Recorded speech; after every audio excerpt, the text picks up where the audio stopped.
안녕하세요. 두 번째 강의 시작하겠습니다. 두 번째 강의는 하나님 나라 자녀교육 방법에 대해서 말씀드리려 합니다.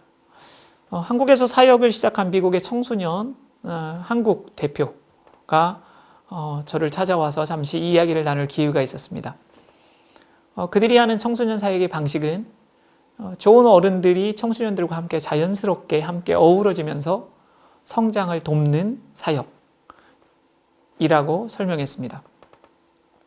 그러면서 2시간 정도의 대화 이후에 이런 이야기를 합니다. 한국의 많은 지도자들과 이야기를 나누었지만 우리 청소년 사역의 특성을 설명했을 때 잘 이해하지 못하는 것 같다 라는 말이었습니다. 그 말의 의미는 한국은 아이들을 가르칠 때 교재가 있어야 되고 프로그램이 있어야 되고 이벤트가 있어야 되고 그리고 결과가 바로 드러나야 하고 이런 것에 익숙한 교육 문화이기 때문에 자연스럽게 청소년들과 어울려서 지내며 성장한다 라고 말했을 때 그게 도대체 뭐야? 라는 생각을 했을 것 같습니다. 오늘 제가 설명드리는 교육 방법이 아마도 그런 느낌이 들지 않을까 싶습니다. 하지만 익숙하지 않은 방식일지라도 귀담아 들어주시면 감사하겠습니다. 이런 강의를 할 때마다 제가 2014년 독일과 덴마크, 네덜란드를 방문했을 때에 그리고 2015년 미국과 캐나다를 방문했을 때 느꼈던 충격, 낯섦, 부러움 여러 가지의 복잡한 감정이 다시 떠오릅니다. 이게 뭐야? 정말 좋네. 그런데 어쩌라고? 어떻게 하라고? 그런 고민들에 가득 찼었던 시기가 떠오릅니다. 자, 새로운 교육 방법 3가지를 차례로 설명드리겠습니다. 첫 번째는 삶으로 가르치라는 것입니다. 첫 강의에서 제가 네덜란드 개혁교단 가정에서 부모에게 질문했던 거 기억하시나요? 자녀를 양육하는 목적이 무엇입니까? 그들의 대답은 하나님을 사랑하는 자녀로 기르는 것입니다. 라는 대답이었습니다. 영상을 먼저 잠시 보겠습니다. A lot of public schools. Yes. There are many public schools.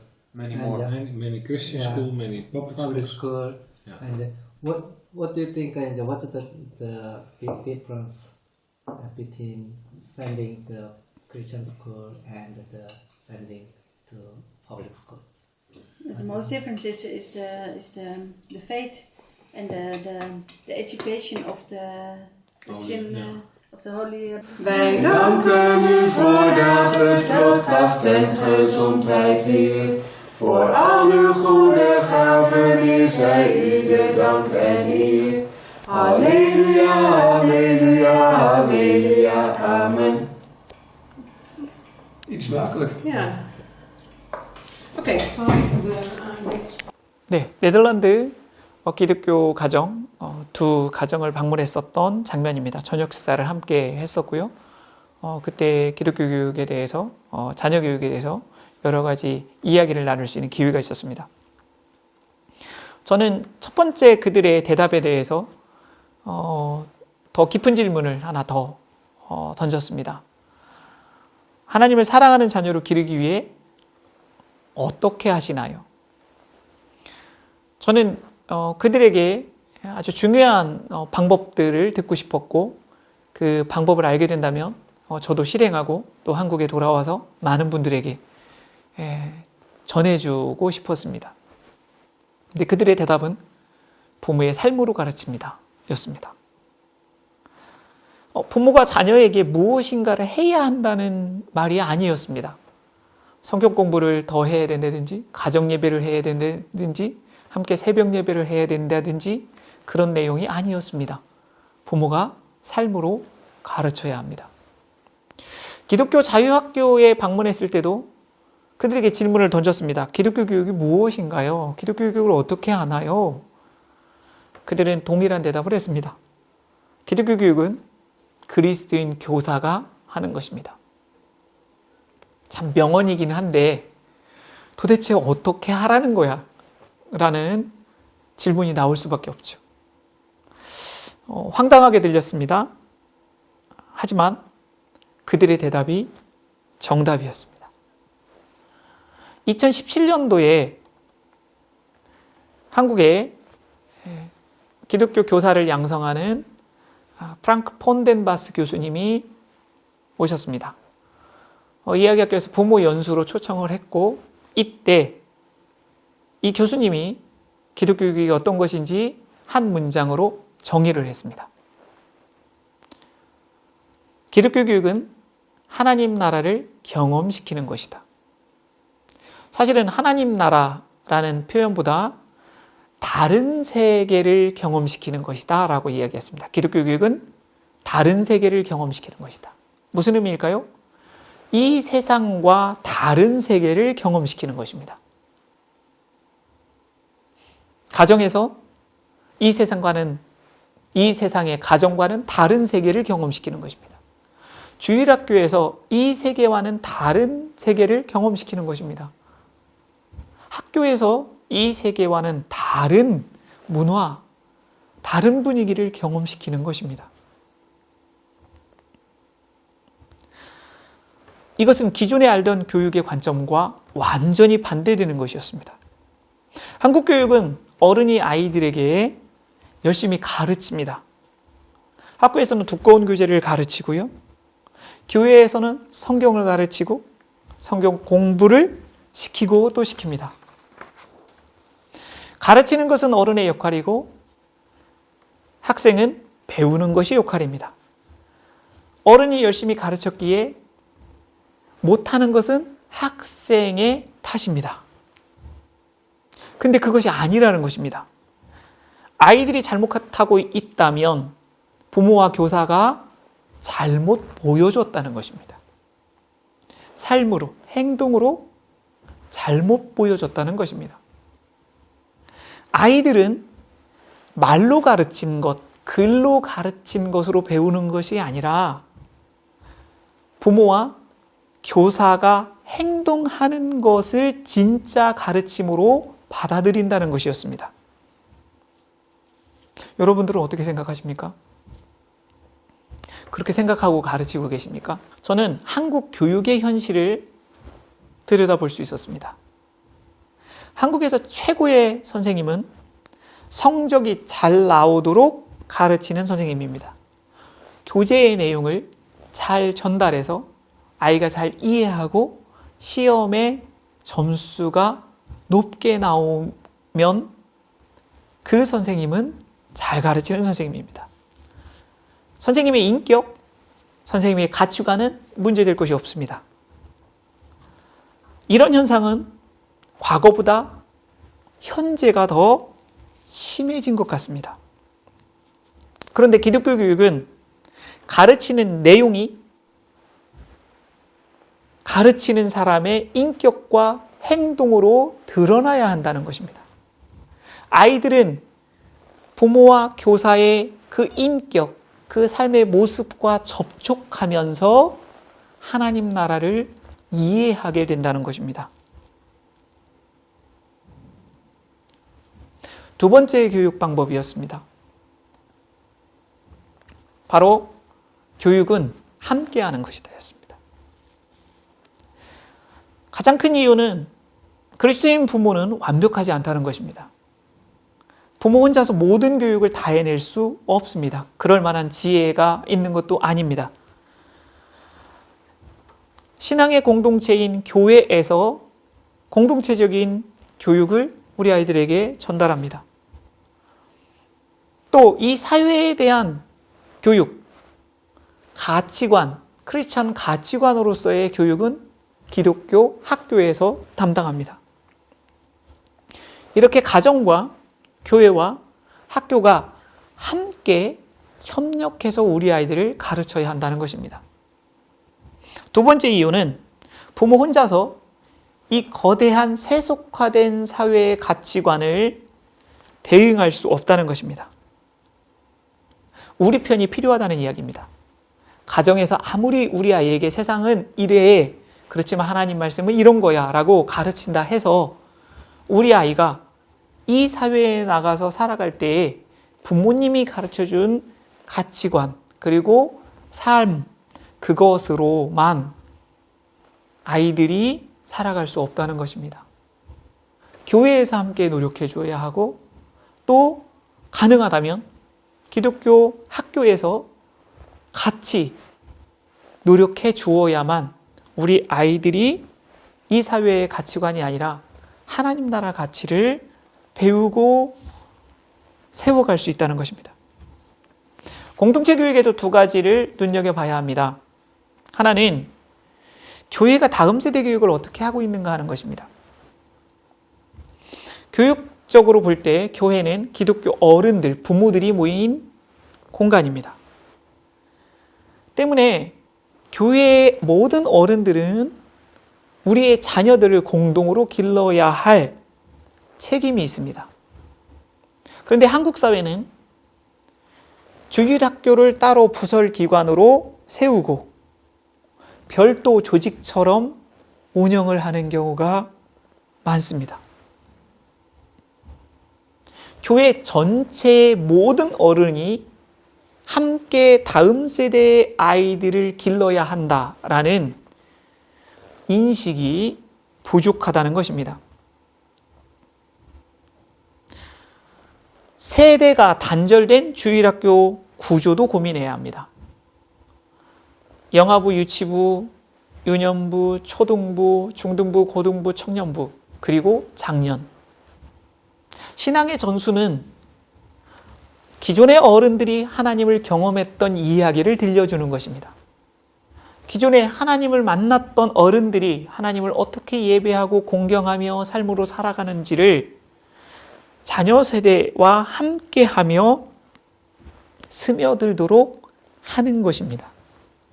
그런데 우리는 학교 체계처럼 연령을 단절시켜서 교재를 가르치는 교육으로 바꾸어 놓았습니다. 성경과 기독교 전통의 다음 세대 교육 방법, 자녀 교육 방법은 어른과 아이들이 함께 어우러져서 공동체적으로 신앙교육을 하는 것입니다. 두 번째는 학교 교육에 대해서 살펴봐야 합니다. 한국 사회에서 학교에 다니면서 배우는 가치관이 무엇일까요? 기독교 교육자들은 이야기합니다. 교육은 중립적이지 않다. 교육은 결코 중립적이지 않다. 교재를 만든 사람의 가치관이 들어가고 그 교재의 내용을 전달하는 사람의 가치관이 들어갈 수밖에 없다. 한 부모님의 이야기가 저에게 다가온 내용이 있습니다. 아이가 다 자라서 아이와 이야기를 하는 중에 아마도 신앙적인 이야기였던 것 같습니다. 아이가 부모에게 이렇게 이야기했습니다. 그건 부모님의 생각입니다. 저는 생각이 다릅니다. 이 자녀의 반응에 부모가 충격을 받았습니다. 신앙적으로 참 열심히 최선을 다해서 가르쳤는데 무엇이 아이를 이렇게 만들었을까? 곰곰이 고민하다가 떠오른 것이 있었습니다. 학교에서 무엇을 배웠는지 책을 한번 살펴봐야 되겠다. 내가 학교 다닐 때는 그저 지나갔던 것이지만 내 아이에게 무엇인가 영향을 미친 것은 여기일 것 같다. 그래서 학교의 교재를 살펴보았습니다. 그 내용을 전체를 훑어본 다음에 내린 정리가 무엇이었느냐 하면 너의 행복을 위해서 살아라. 그것이 인생의 전부다. 가장 가치 있고 의미 있는 삶은 너의 행복이다. 그 내용이 교과서의 전부였다고 얘기합니다. 이것에 충격을 받고 이 부모님이 기독교 교육 쪽에서 일을 하고 계십니다. 우리는 공동으로 함께 우리 아이들을 지켜내기 위한 협력, 우리 편이 있어야 합니다. 하지만 우리는 각기 다른 곳에서 다른 이야기를 우리 아이들이 듣고 있다는 사실을 주목해야 합니다. 세 번째 방법입니다. 교육은 문화로 하는 것입니다. 문화는 생활 방식입니다. 생활 방식 안에는 가치관이 포함되어 있습니다. 2013년 올해 1월에 두 번째로 북유럽 기독교 학교들을 탐방했습니다. 연수 중간에 주의를 받았습니다. 어떤 주의였을까요? 학교나 기관을 탐방할 때 그 학교 관계자가 나와서 학교 설명을 해주고 안내를 합니다. 우리 한국에서 간 선생님들은 처음 보는 광경들, 처음 보는 수업 교실들, 처음 보는 공간 구조들을 보면서 너무 호기심이 많아서 설명을 들으면서 사진을 찍고 이것저것 두리번 살펴봅니다. 우리는 흔히 이럴 때 이렇게 말합니다. 귀로는 듣고 있어요. 하지만 그 사회에서 누군가가 설명하고 이야기할 때 주의를 집중하고 경청하는 것이 예의입니다. 우리는 우리도 모르게 한국 방식, 한국의 문화에 따라서 행동한 것입니다. 무례를 범한 거죠. 그만큼 문화는 강력하게 우리의 태도, 우리의 행동을 만들어냅니다. 그러면 우리의 모습을 한번 살펴볼까요? 선생님의 가정은 어떤 문화인가요? 어떤 분위기인가요?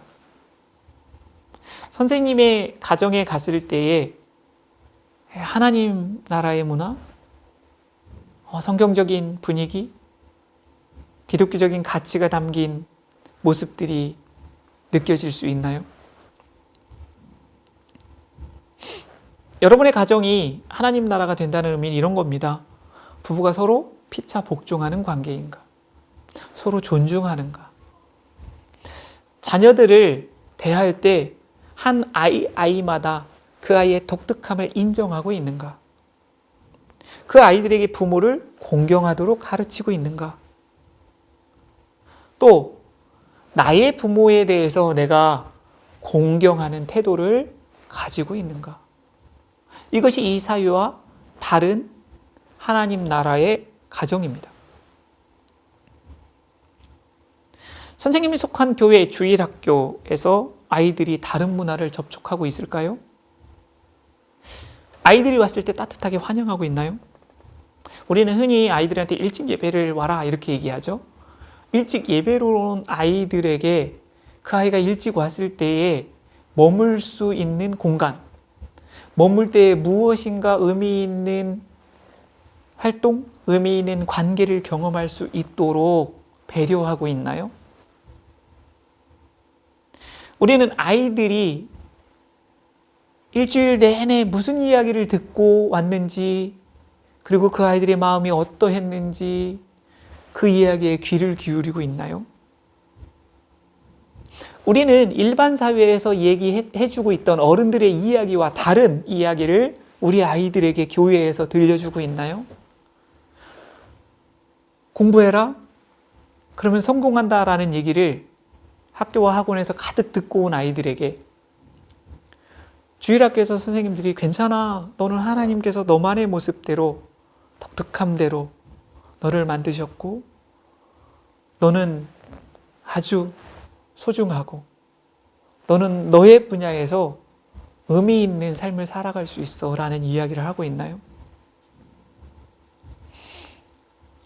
우리는 이 사회와 다른 문화, 기독교적 문화를 아이들에게 전달할 수 있어야 합니다. 그 문화 속에서 가치관이 형성되고 그 문화 속에서 우리의 삶의 태도가 만들어진다는 것입니다. 기독교 교육에 있어서 이렇게 이야기합니다. 문화로 교육한다. 북유럽에 연수를 갔을 때 한국에 있는 크리스천 교사들이 가장 감격스러워하고 가장 인상에 남는 1번의 이야기가 있습니다. 그들의 환대입니다. 환대. 그들의 삶의 모습, 그들의 행동, 그들의 말, 그들의 태도, 그들의 준비, 그 모든 것들이 우리를 정말 환영하고 있구나. 우리를 정말 소중하게 대하고 있구나. 우리를 정말 기뻐하고 있구나. 그들은 자기들이 가지고 있는 이 공간에 대해서 우리가 알고 싶어 하는 것이 무엇인지를 더 많이 알려주고 싶어 하는구나. 저들은 참 최선을 다해서 대접하고 싶어 하는구나. 그 환대의 문화가 가득합니다. 우리가 그 문화로 우리 아이들을 대할 때 아이들의 변화가 있고 하나님 나라를 이해하게 됩니다. 저는 삶으로 가르치고 공동체로 가르치고 문화로 가르치는 이것이 어렵게 느껴질 수 있다는 사실을 알고 있습니다. 저희 학교에서 10년 동안 이 노력을 해왔기 때문에 그렇습니다. 그런데 아주 작고 사소한 것부터 우리는 시작할 수 있습니다. 언어 바꾸기입니다. 공부해라, 그러면 성공한다. 라는 말 대신 이 말을 했으면 좋겠습니다. 하나님 안에서 내 자신이 되고 내 삶을 살아라. 함께 해보겠습니다. 하나님 안에서 내 자신이 되고 내 삶을 살아라. 한 번 더 해볼까요? 하나님 안에서 내 자신이 되고 내 삶을 살아라. 두 번째 강의에서 기독교 교육 방법에 대해서 말씀드렸습니다. 기독교 교육은 하나님 나라를 경험시키는 것입니다. 그래서 부모와 교사가 삶으로 가르쳐야 합니다. 가정과 교회, 학교가 공동체 함께 협력해야 합니다. 이 세상과 다른 문화, 그 문화 속에서 우리 아이들이 자라도록 해야 합니다. 다 들으시고 어떤 생각과 어떤 마음이신지 모르겠어요. 그거 좋아. 그런데 어떻게 하라고? 라는 생각이 아니셨으면 좋겠고, 우리가 어떠한 시도를 해봐야 되겠다라는 그런 아주 작은 마음의 결심, 생각들이 있으시기를 바랍니다. 두 번째 강의도 경청해 주셔서 감사합니다. 잠시 쉬고 세 번째 강의에서 뵙겠습니다. 고맙습니다.